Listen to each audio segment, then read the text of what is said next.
దేవుని యొక్క అతి శ్రేష్టమైన నామమునకు మహిమ కలుగునుగాక.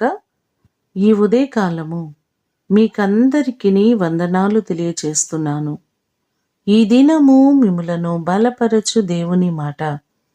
యెహోవా మిమ్మును మీ పిల్లలను వృద్ధి పొందించును. కీర్తనలు 115వ కీర్తన 14వ చరణం. మన దేవుడు మనలను అభివృద్ధిపరిచేవారు, మన బిడలను వృద్ధిలోనికి నడిపించేవారు ఆయనే. ఆదికాండము 1వ అధ్యాయము 28వ వచనంలో చూస్తే, దేవుడు వారిని ఆశీర్వదించెను. ఎట్లనగా, మీరు ఫలించి అభివృద్ధి పొంది విస్తరించి భూమిని నిండించి దానిని లోపరుచుకునెడు అనే మాటలు మనకు కనబడుతున్నాయి. దేవుడు మొట్టమొదటి మానవులను ఆశీర్వదించిన ఆ ఆశీర్వాదము నేటి వరకు కూడా మనలను, మన బిడ్డలను ఆశీర్వాదము వెన్నంటి ఉంటుంది.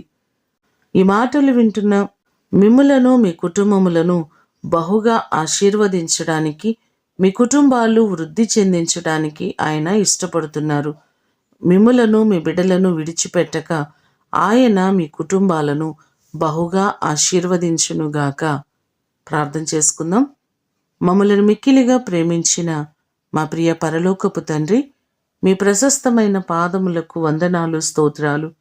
మీరు మమ్ములను, మా బిడ్డలను వృద్ధి పొందిస్తానని వాగ్దానం చేస్తున్నారు ప్రభువా.